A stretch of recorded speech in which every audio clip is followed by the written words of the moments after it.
ऐसी की धरती पर हुआ प्रशांत किशोर का भव्य स्वागत। नमस्कार, आप देख रहे हैं BC24 न्यूज, हक की बात जनता के साथ। 22वीं विधानसभा के जन स्वराज के भावी विधायक प्रत्याशी मोहम्मद शाहनवाज आलम ने अपने कार्यालय मेजबान मैरिज हॉल में प्रशांत किशोर को बुके देकर स्वागत किया और अंग वस्त्र देकर सम्मानित किया। जानकारी साझा करते हुए शाहनवाज आलम ने बताया कि प्रशांत किशोर द्वारा पहले कस्बा में सभा की गई थी, उसके बाद किशनगंज में बड़ा सभा था और सभा से लौटने के क्रम में 7 बजे से ही उनका बेसब्री से इंतजार किया जा रहा था। 9 बजे इंतजार खत्म होने के बाद जन स्वराज के अपना कार्यालय मेजबान मैरिज हॉल में प्रशांत किशोर का आगमन हुआ, जहां जन स्वराज के सैकड़ों कार्यकर्ताओं ने प्रशांत किशोर को फूल गुच्छ देकर स्वागत किया और अंग वस्त्र से सम्मानित किया। जिसके बाद प्रशांत किशोर ने माइक को थमा और सभी को संबोधित किया। संबोधित करते हुए उन्होंने बताया कि इस बार हम सबको एकजुट होना है और इस पार्टी को मजबूत करना है। उन्होंने मौजूदा सरकार और विपक्ष दोनों पर निशाना साधते हुए कहा कि लगातार हम 2-3 वर्ष से बिहार के लिए अपना तन मन लगा कर हर कोने कोने तक पहुंचने का काम कर रहे हैं और इस बार जन स्वराज की ही सरकार हमारे बिहार में बनेगी। साथ ही उन्होंने लोगों से अपील करते हुए कहा कि इस बार वोट ना जाति पर दे, ना ही तो किसी पार्टी पर दे, बल्कि इस बार वोट अपने परिवार और भविष्य के लिए दे। तादाद की चिंता मत कीजिए। तादाद की चिंता की गई होती तो इस्लाम तो शुरू ही नहीं होता।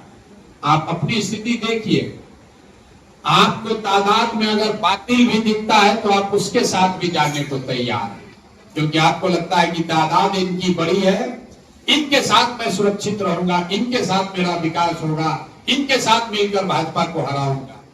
लेकिन आपको तो इस्लाम में बताया गया है तादाद की चिंता नहीं करनी है, हक के साथ खड़ा होना। तो मैं आपको इतना ही आग्रह करूंगा, हम आपको क्या सिखाएंगे? कोई नेता आपको कुछ नहीं सिखा सकता है।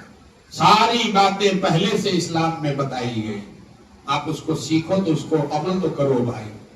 आपको लग रहा है कि हम आकर लालू के खिलाफ बोलेंगे, ओवैसी के खिलाफ बोलेंगे, कांग्रेस मोदी के खिलाफ बोलेंगे, क्यों बोले? अरे भाई, आपके पैगंबर साहब ने लिख कर दे दिया। आपके पैगंबर साहब ने लिखा कि जिस कौम को अपने रहनुमाओं की समझ नहीं है उसके ऊपर जालिम हुक्मरानों को मुसल्लत कर दिया जाता है। ये हम थोड़ी तो अगर आज का हुक्मरान जालिम है तो इसका मतलब है कि कहीं न कहीं आपसे अपने रहनुमाओं को चुनने में गलती हुई है।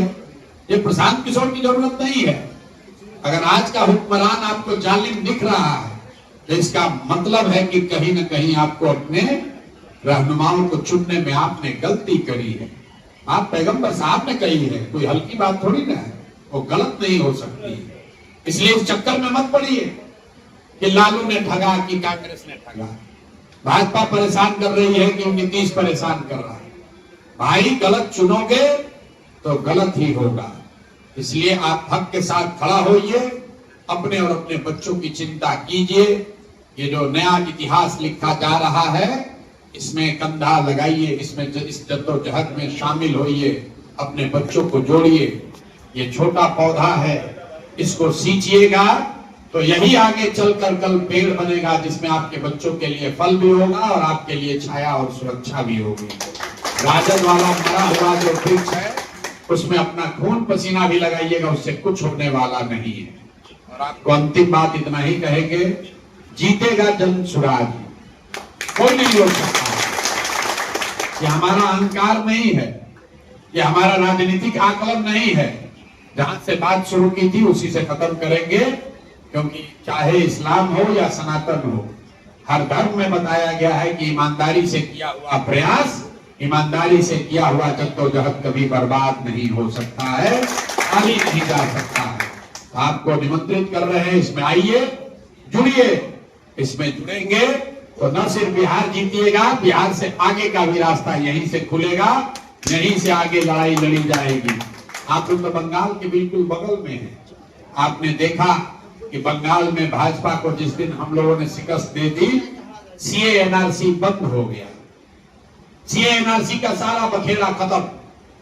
बंगाल की लड़ाई जब लगी तो उस समय वहां के मुसलमानों को ये बात समझ में आई मालदा मुर्शिदाबाद के मुसलमानों ने कभी आज तक ममता बनर्जी को वोट नहीं दिया है, जाकर देख लीजिएगा। 10 वर्ष से ममता बनर्जी मुख्यमंत्री रही हैं, मालदा मुर्शिदाबाद के मुसलमानों ने कभी ममता जी को वोट नहीं दिया। जीवन भर कांग्रेस को, गनी खान चौधरी को वोट दिया, उनके परिवार को, उनके काम पर वोट दिया। लेकिन पिछला चुनाव वहां के मुसलमानों को ये बात समझ में आई कि ये बंगाल का चुनाव नहीं है। अगर हम ममता को नहीं जिताएंगे, पूरे देश में सीए एनआरसी का बखेड़ा खत्म शुरू होगा। यही प्रशांत किशोर है जिसने मालदा मुर्शिदाबाद के मुसलमानों को समझाया। और जाकर देख लीजिए, उत्तर दिनाजपुर, मालदा और मुर्शिदाबाद में कांग्रेस को 0 सीट मिला है। सब लोगों ने ममता को जिताया है। मेरे भाई, अगर आप लंबी लड़ाई लड़ना चाहते हैं, भाजपा को हराना चाहते हैं, तो MY PY से बाहर निकलिए। विचारधारा के आधार पर आधे से ज्यादा हिंदू जो आज भाजपा से लड़ रहे हैं, उनके साथ जुड़िए, उनके साथ सामाजिक राजनीतिक गठजोड़ बनाइए, तभी आप भाजपा को मुकम्मल शिकस्त दे सकते हैं। वही प्रयास का नाम है जन सुराज। उसी प्रयास का नाम है जन सुराज। आप जुड़िएगा तो बिहार तो जीतेंगे ही जीतेंगे, 2 वर्ष के बाद यूपी में योगी को भी हम ही लोग घेरेंगे। सबसे ज्यादा आप पहले समझदार हैं। यहाँ आरजेडी के जीतने से, अगर एक बार को मान लीजिए 1 सेकंड को कि आपने वोट देके आरजेडी को जिता भी लिया, तो भी बिहार के आगे का कहानी उनके पास नहीं है। उसके आगे की कहानी तो प्रशांत किशोर के पास ही है। और लड़ाई बिहार की नहीं है, लड़ाई देश की है। अगर बिहार में आप जीत गए और यूपी में जाकर घेर दिया, तब इनको मुकम्मल शिकस्त दी जा सकती है।